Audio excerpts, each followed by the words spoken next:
Hi guys, welcome back to my channel. Today, we're going to talk about being a pastor's wife.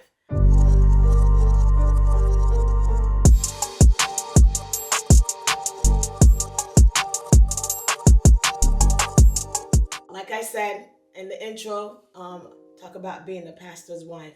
While I'm doing that, I'm going to put some makeup on. My eyebrows are done. I'm going to do some eyeshadow. I might do, this is an old palette. I'm not going to talk too much about the makeup, but this is an old palette from ColourPop, and I might mix it with collab from Juvia's Place with Fumi. Anyways, my husband was called into pastoral in 2001, Pastor Maxine Johnson. We were at a service and at our church where we grew up together, and she called him out.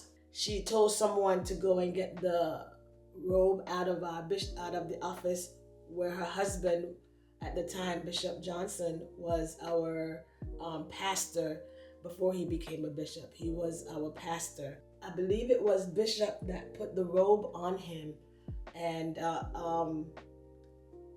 she called me up with him while she was praying, while she was talking, and while she was talking to him, in my mind, I was like, Lord, this was not what I asked for. I asked the Lord for two things when I was younger. I want to be an evangelist and a singer. Well, being a pastor's wife was never a part of my plan. However, the Lord saw fit that my husband should pastor. While we were there standing in while she was talking to him, I was like, oh my gosh, everybody can see me now. And though everyone was celebrating about him becoming a pastor, I was having my own come to Jesus moment. It's like, Lord, what is happening to my life? So she prayed, they robed him, and in 2005, our bishop released him. And this is the version that I got. I was a Sunday school teacher and also one of the bus drivers that pick up the students, the children for Sunday school. And that this particular Sunday, our bishop called me and told me not to pick up that Sunday. To go with my husband to the location that he's gonna meet us. My husband didn't tell me where we were going. I just knew that I had to be with him that particular Sunday. Our bishop released the keys to the building and introduced the congregation to us and us to them. And I was almost in tears because I knew everything was going to change. I was never one of those students or one of those girls or young lady who was praying for a husband, a pastor for a husband. I just wanted to be a wife and do service in the house unto the Lord and serve the Lord's people. So that was how we began in ministry from 2000. When the Lord spoke in 2001, it did not come to pass until 2005. So this coming October, we would be in pastoral service for 20 years. And I know I don't look like it, but it's been that long. Along the way, it was a lot of trial and error. Mostly I did not feel that I didn't know what to do as a pastor's wife. And I felt inadequate. I felt that I didn't know what to do. I was having a lot of meltdown in my mind. I went to church every Sunday, and I know that I'm my husband's wife. That I know for sure. I have no problem and no misunderstanding of being my husband's wife. I know I'm wife first. But being in this leadership, I didn't know what to do. And I honestly had a lot of moments where all of my insecurities would show up, and I cried a lot because I didn't know what to do, and I didn't know how to feel, and everyone was excited about this new endeavor that the Lord has placed us in, but I didn't know what to do, and I prayed, but not sincerely prayed, because I was like, Lord, this is not what I asked for, and I didn't want no one to see me. I just want to go to church, serve, and go home. Now I have to be in leadership, and I'm responsible for people that I didn't ask for. Didn't ask for. But nevertheless, there was a lot of moments where I felt all of my insecurity would show up, and even in the way that I would talk to people, and all of the things that comes with being in leadership. So that was the hard part of leadership, was not knowing what to do and feeling inadequate. One of the things that I realized I did a lot was lean. First of all, my family was with me, and slowly over the years, my family pretty much were no longer serving, worshiping with me. So that brought on other feelings, and just did not know what to do.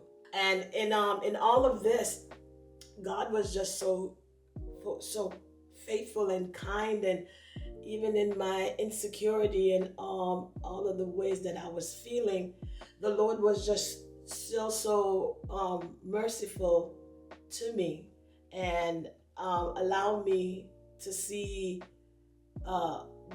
glimpses of the what can be. Now, I will preface by saying those who have great mentor to help them to facilitate all of these feelings and what to do and how to manage and where to vent and all of that, I am excited. I'm happy for them, but that's not my story.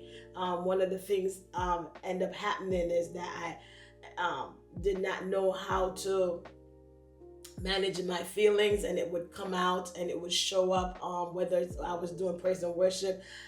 It got to the point where sometimes I didn't even want to go to church. Then in 2006, my husband and I, we conceived, and we had our son in that year. I'm looking down for a brush. In that year. So now I'm a mom, I'm a wife, and the mother, and still have to be to show up as a pastor's wife. That was its own issue, because now I'm trying to show up as my husband's wife. Now I got to parent this boy. I'm still dealing with some insecurity on my part. One person gave me a great advice when I was after I had my son. This young lady said to me, because you're so busy doing, you're gonna need help with your son as you're doing praise and worship, as you're ministering, you're gonna need a help. And I did ask one of our young lady in the ministry if she would, when I come in on Sunday morning, to make sure she take care of our son, so I can do what the Lord has anointed and appointed me to do, and I still feel that I'm adding to the body of Christ. That was one of the things that helped along the way, where I was able to do a little bit more concerning ministry. But even in that, I was still feeling insecure about, you already have all of this trepidation and not sure if you're doing a good job. And again, I had great mothers around me to help me with that, but that didn't take away the insecurity and the feelings that I was having in being a pastor's wife. One of the things that I had to learn to do, even though they tell you, but if you don't apply it, it becomes empty sounding brass. If you don't start to apply it to your life, is to pray And not that my prayer life wasn't good before. I really had to hone in on being uh, being really purposeful in praying. So I would make time to pray for with my son. That was some of the things that I felt that I in that time. One of the things that I realized is that sometimes we allow people to treat us any type of way because we're not assertive and we don't set boundaries, and we people can feel that they can talk to you any type of way and just dismiss you or pretend all altogether that you're not there. So I felt some of that where I would be standing with my husband, one of the members come up and no excuse, just go right into pastor, and start telling pastor, and no hi to me, nothing, as if I'm not standing there. In those moments, I would feel like I would be so invisible, and it made me feel like, why am I here? I don't need to be here, but I have to be there because without the position, I'm still his wife, and no one to share this feeling with, no one to tell how I'm feeling, because again, you're in leadership and you ought to know how to manage all these things. So one of the things I found out quickly is that this can be a very lonely space in your life where you feel like you can't do like what everybody else is doing. You can't go where everybody else is going. You can't say how you really feel because you're in leadership. And again, the Lord is you're a part of how the Lord wants you to move in the space and the people that you serve. So a lot of times it would feel as if I'm out there by myself. Can't really share how I'm feeling with the people that I'm serving, because what I learned is that you can't vent down, you got to vent up. And at the time there was no one there to vent with. So a lot of times I would go to the Lord in prayer and start crying, just kneel down and just let my tears flow, because I felt so invisible. And maybe when they want me to feel a little bit good, they go, oh yeah, and Pastor Yule's wife, that's my husband's name. So for years, I would just stay in the background. When we went out to even fellowship among ourselves, I would stay in the background, and I would let my husband sit in front, because again, when you're not seen, you just kind of you stay where you're pretty much people tell you put you in your place, so you stay in your place. So I would always either sit in the back or sit a couple of spaces behind him so I don't be seen. And it did not yield me anything good. It did not yield. It just got worse. It just got worse, and I had to learn how to deal with all of this. And again, the saving grace is that I learned to go to God in prayer. And then my beautiful aunt, who helped me so much, she still does. I can go to her and talk with her about anything that I'm feeling, because now there's a space that has been created for where I can go and talk to this young woman. She's not young in age, but she's young in age. And she has helped me a lot to deal with how to manage my feelings, how to not to lash out, not to mismanage the people of God, and learn how to find grace and all of that, say my piece. And then one of the best thing that she ever said to me was, talk to your husband. Let him know how you feel, because I thought that, I didn't want to add anything or any more stress to him, so I would just keep all of my feelings inside. So I had to learn how to have a good conversation with him about ministry. And the lesson that I learned: when you don't set boundaries and when you don't let people know who you are and who you are, they feel that they're entitled to treat you any type of way. And so you have to set boundaries. I'm just going to put on my eyeliner. Give me a second.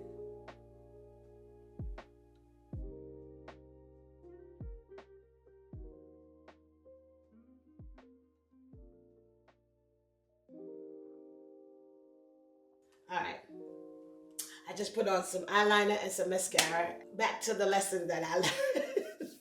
I'm trying to do my face, but it's like I'm not able to do both at the same time on this one.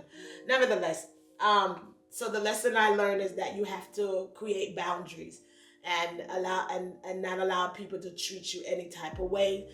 Say what you mean what you say, set the tone. And one of the biggest thing I learned was I had to be confident. People don't like weak leaders. Even if you're unsure, make sure put it to the place where you become confident in what you're saying and what you're doing.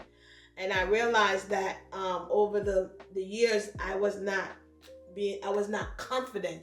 And when you're lacking in confidence, people don't, they're very leery to trust you because they're like, I don't want no weak leader to lead me.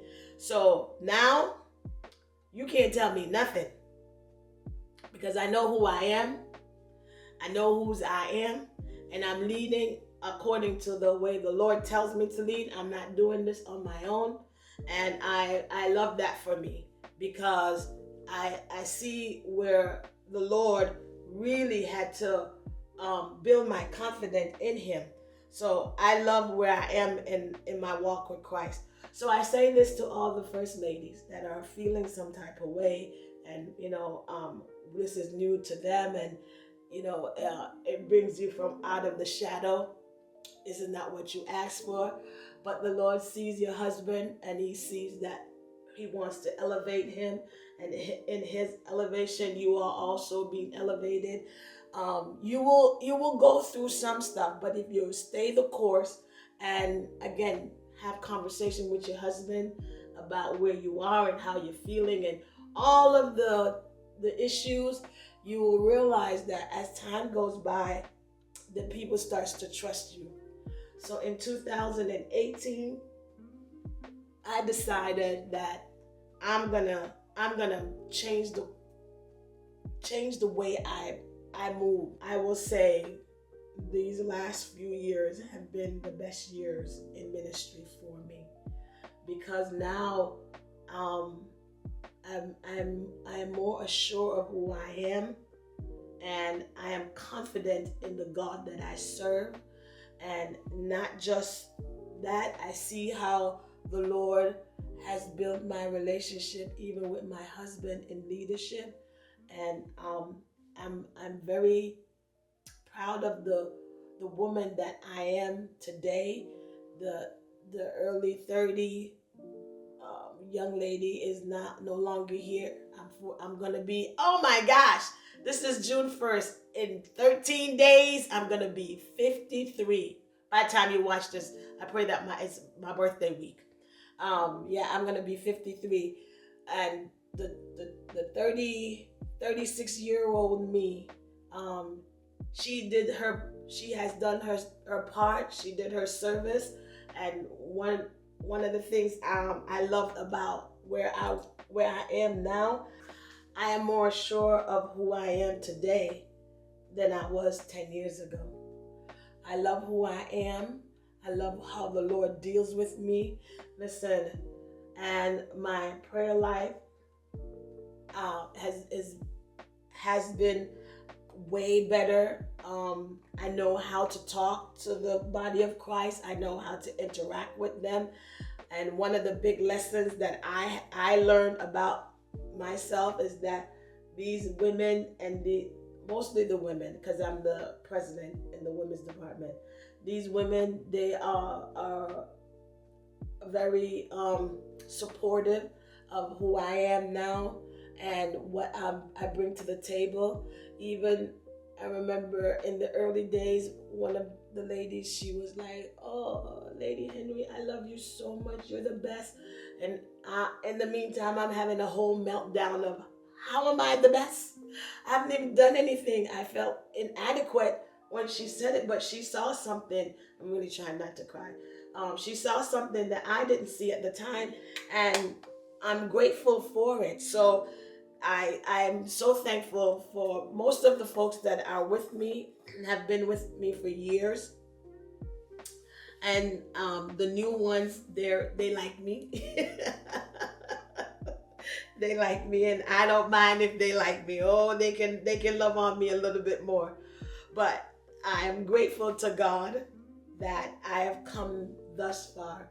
And for those who are pastor's wife, those who are coming up, I will say find seasoned women who are in the same position as you.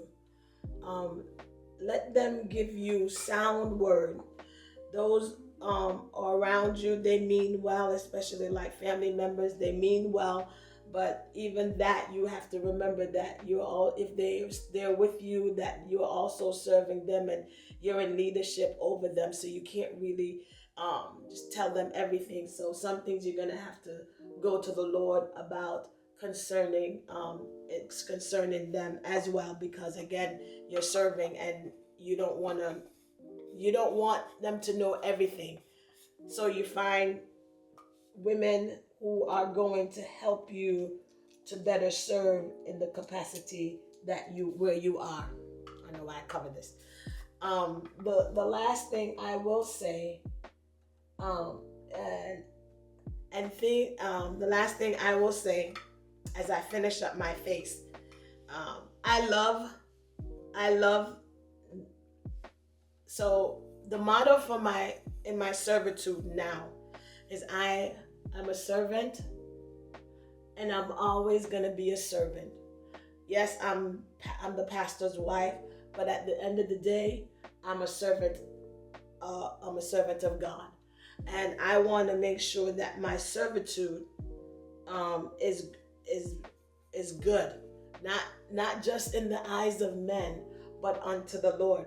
So this is my motto. It's not my husband. This is not the church. This is just my motto. Serving God, serving people is serving God. And if I do good service, I want to do good service unto the Lord, so his people will be able to walk in the glory of who he is in their lives. And so that's just what I've been doing. Again, I won't weary you with too much, but know this, being a pastor's wife is not for the faint of heart. You do go through some issues. You do go through some tests. People will talk about you while they're talking to you. They will have side conversation about you, but just persevere. And let me tell you, if your husband loves you, he will be your greatest cheerleader, and he will not allow the church to kill you. He will not allow the body to kill you, because number one, you're his wife first, and that also played a pivotal role in how my husband sees me, and that helped change some of the thought patterns that I had towards myself. I don't have a blush. I didn't bring a blush today. No blush. Oh wait, we have blush. We found blush.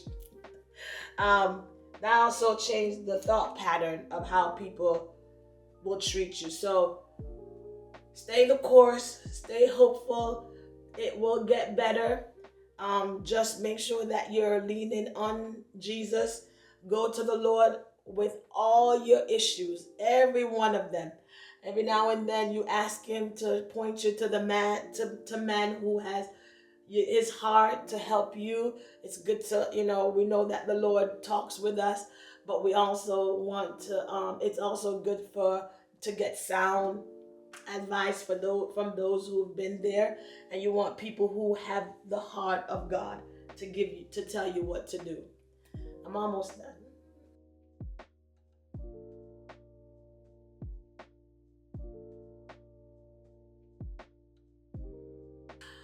All right, guys, let me finish up. I'll take this off. So I just took my scarf off, and so just to encourage all of the pastors' wives out there, stay encouraged, persevere, keep God first. It will get better. It will get better. And the greatest thing that you and your husband can do is stay prayerful, pray together, have conversation about anything that is shifting in your lives, whether it's in your personal life or in ministry. Have the conversation, and whatever you're doing, make sure that God is in it. And why to the wife, to the pastor's wife, please don't forget to pray for yourself.